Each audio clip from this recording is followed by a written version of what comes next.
Hey, I'm Plus Infinite, and today I'm going to be showing you my Super Quantum deck profile. Let's check it out. Super Quantums are a Power Rangers-inspired combo deck that end on one of the strongest boss monsters in the game, Super Quantal Mech King Great Magnus, aka the Megazord. Their goal is to use Super Quantal Fairy Alphen to summon out the various Rangers, then use the field spell to get into the Zords. From there, you send the field spell, summon Magnus, pass your turn, and wait for your opponent to say, let's go to game 2. Magnus is a 3600 attack monster, with effects based on the number of materials. Typically you'll use the field spell to make him with 6 or more, giving him all his effects. At 4 or more, he's a Towers, unaffected by all card effects. At 6 or more, he's a Droll on legs, meaning your opponent can't draw or add cards from the deck to the hand. And even if they use the cards in their hand to summon something bigger than him, at 2 or more he has a non-target shuffle once per turn in the main phase. So your opponent has to make something bigger than him twice, just to beat over. Since you end on just Magnus, they can't even use a Lava Golem or a Sphere Mode to stop you. Their only hope is something like a Kaiju. And if you send Magnus to the grave, he'll special summon back the 3 smaller Zords you used to make him, giving him an extra line of defense. Super Quantal Fairy Alphen is one of the most important cards in the deck. Typically, it's your normal summon and your starter. He has 2 effects, though the second is more important. The first level modulates by targeting a Super Quant on the field and making all monsters on the field the same level, making it easier to overlay into your mechs. The second will tribute himself for cost, and then reveal 3 Super Quants with different names from your deck. One will randomly be special summoned and the other 2 go to grave, but because all Super Quants have summon and grave effects, regardless of which one is summoned, this little guy triggers 3 effects with 1 card. Like most combo decks, you're vulnerable to a number of hand traps. Effect Veiler, Imperm, and Ash all hurt, so have some form of protection, or bait them if you can. All Super Quants have an effect on summon, and an effect when sent to grave. Additionally, the red and white Super Quants have effects to special summon themselves. White can summon itself by sending a Super Quant from field or hand to grave. Red can special summon itself when you control no monsters. White Layer's summon effect can send a Super Quantum monster from the deck to the grave, copying its level and attributes. You can also send itself, which you'll typically do, so that you can get his grave effect as well. His grave effect will search a Super Quantal Fairy Alphen from deck or graveyard to your hand, allowing for recursion. Red Layer's summon effect will target a Super Quant card in grave and add it to your hand, and when sent to the grave, he can target a Super Quant monster and special summon it, though its effects can't be activated. Green Layer, when summoned, can special summon a Super Quant monster from your hand. When sent to the grave, he can discard a Super Quant card and draw one. Blue Layer on summon can search for any Super Quant card from your deck and add it to your hand, making it one of the most important ones to summon, because it can get you into your field spell, which we'll talk about in a moment. When it's sent to the grave, it can shuffle up the 3 Super Quant cards back into the deck, making this deck really good in the grind game. The Super Quantal Mech Beasts share similar effects. They cannot attack without a material, but they can also attach a material of a Super Quant monster from field or hand once per turn. The blue one can target a spell or trap and destroy it. The green one can target a monster and flip it face down like a Book of Moon. The red one can destroy one monster on the field. And the white one's like an Effect Veiler. You can target a face-up monster and negate its effects. Each of their effects become a quick effect as long as they have the appropriate pilot under them. Finally, let's talk about the field spell. This is another key component of the deck because it allows you to get into Magnus using its second effect. The first effect is also useful. By pitching one card, you can target a Super Quantum monster and make it into its appropriate mech based on its attribute. Once you've summoned at least 3 different Super Quantal Mech Beasts, you can use this card's second effect. By sending it to the graveyard for cost, you can target 3 Super Quantal Mech Beasts with different names, either on field or in grave, and then combine them all, making them material for the summon of Great Magnus. Note that none of the effects are once per turn, so if your opponent stops you, you can play another and keep on going. The typical combo is to get 3 Super Quantum monsters on the field, pitch 3 cards, make 3 mechs, and then combine them all into a 6 material Magnus. Now let's get into the deck list. We're playing a very heavy Super Quant line with 3 Super Quantal Fairy Alphens. Because he's your starter, he's the most important card you need. Next up is 3 White Layers. He can search Alphen and also special summon himself, so he's a good extender. Next is Red. you'll need to use him as a target for Fairy Alphen very frequently, so he's very important. And also 3 blue. Blue gets you your field spell. You want to see it as much as possible. And finally, 2 green.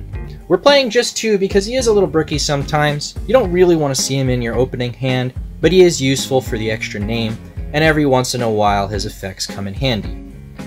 That's it for the Super Quant lineup. Supporting them is a small danger package. The Tsuchinoko the Jackalope are level 3s, very useful for overlaying, and the Nessie is a level 7, which also comes in handy.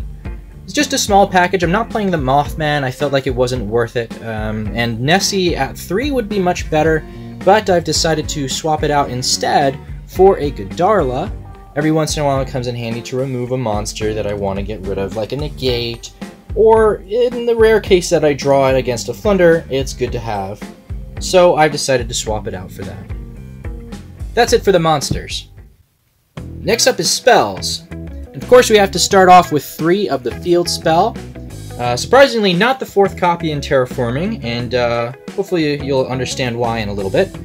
Next, we also have Super Quantum Alphen Spike. Now this is a card you don't often see in Super Quantum deck lists, because its first effect, let's be honest, is trash.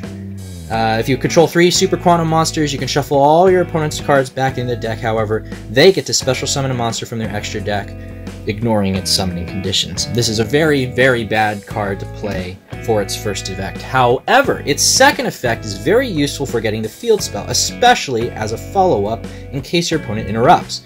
You can banish it and an Alphen to play the field spell from the deck, making it another way to get into the field spell.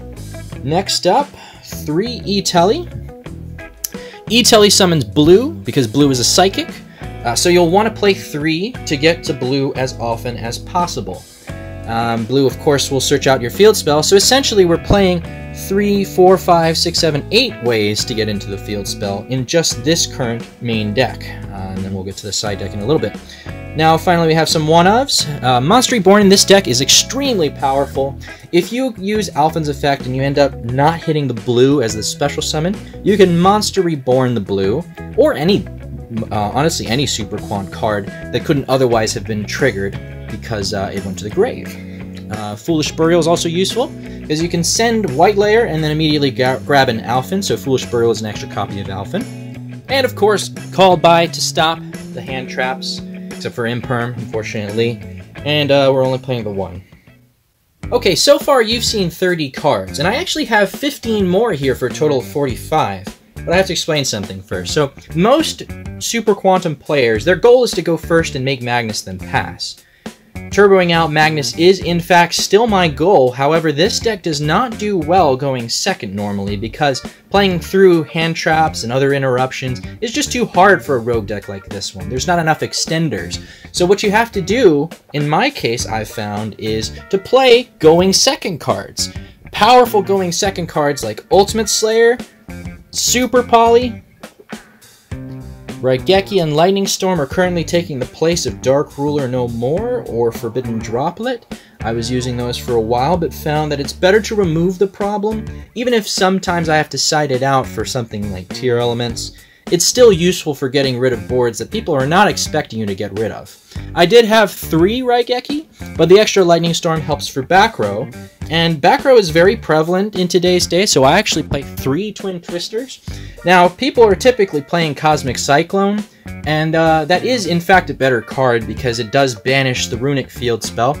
However, I find that getting rid of 2 cards is actually pretty effective, and even if I can't banish the Runick field spell, it does allow me to discard a card. And just like Super Poly, discarding cards is extremely valuable in this deck because it doesn't actually go neg. You'll typically get the effect of a white layer or a green layer or any other Super Quantum that wants its grave effect by discarding. So it's actually better for me to play discard cards. So finally we have 3 evenly matched to round out our going second cards. And Evenly is just so powerful in the main right now, nobody's expecting it. Because I'm intentionally going second, a lot of the time my opponent doesn't even realize I actually want to go second because they've already chosen to go first. And so in those cases, Evenly Match really hits them by surprise. There's been times when I've dropped Evenly Match on somebody twice in one game, and there's just really no way for them to keep up with a grind-heavy deck like mine when I evenly the whole field.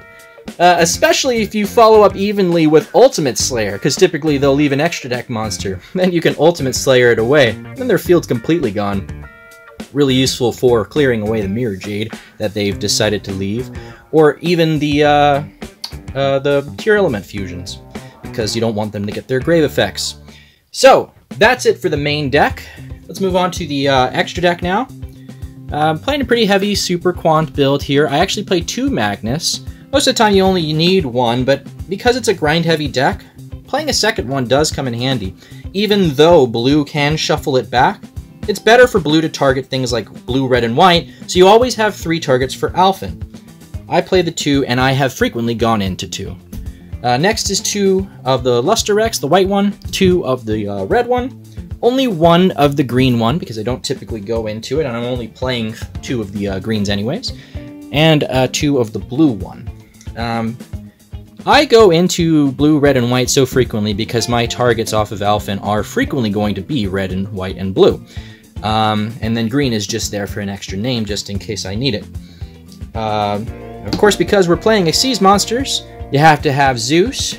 And Zeus is awesome in this deck because there's so many times where you can get out of a bad situation because you make a double Zeus, or even just a single Zeus. It's not as good of a card, of course, as Magnus, and it's not exactly a foolproof plan because there's many ways to get rid of Zeus, especially in Imperm. But usually you'll have eaten Imperm at that point anyway, so Zeus is really handy, and also he just kind of looks like he gets along with Magnus. I think it might even be the same artist if I had to guess. Next up is some other spicy cards. I play Infinitrack Fortress Megaclops, and the reason is because it takes 3 Xyz monsters to make it, and if you'll remember, if Magnus gets sent to the grave, he'll summon back 3 of the smaller Zords, and then you can use those smaller Zords on your turn, assuming your opponent doesn't get rid of them, to summon out Megaclops. It doesn't come up frequently because most of the time, if your Magnus is gone and your Zords are out, they clear the Zords as well. But it does come in handy every once in a while to get out of a situation where you cannot make Magnus, but you can make 3 mechs. So it's also a good Ultimate Slayer target for the Link. It's the only Link I play. Next up is the Winpegasus Adignister, another Ultimate Slayer target for the Synchros. Not a lot of people playing Synchros right now, but I'm sure it will come up a lot very soon. We're going to see a lot more Baron, I think.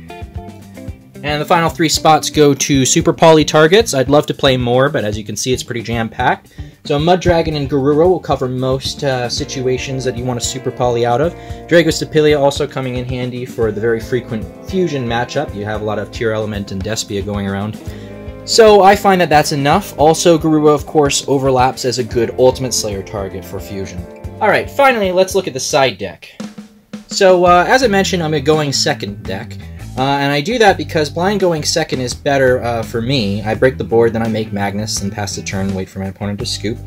But in the case that I can't do that and I lose the first game, I'll choose to go first, and I'll side into a going first build. So, first up we have Puri Ray's Map. Now this is a really good way to search out Alphen. Because Alphen is a 0/0, you can target it and then go for it. It does cost half your life points, so not great in a time scenario.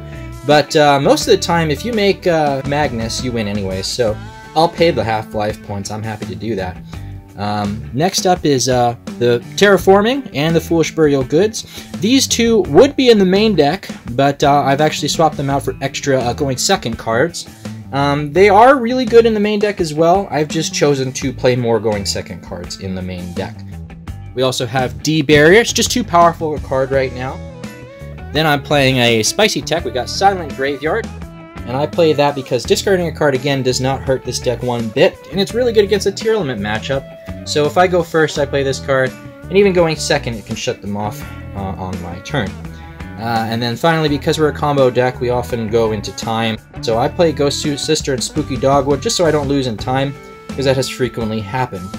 Finally, Lyrilusk Assembled Nightingale is an additional way out of time. Alphen can level modulate to match himself, so if I have another monster on the field and Alphen, I can level modulate to level 1, overlay into Assembled Nightingale, and then go for a direct attack in time.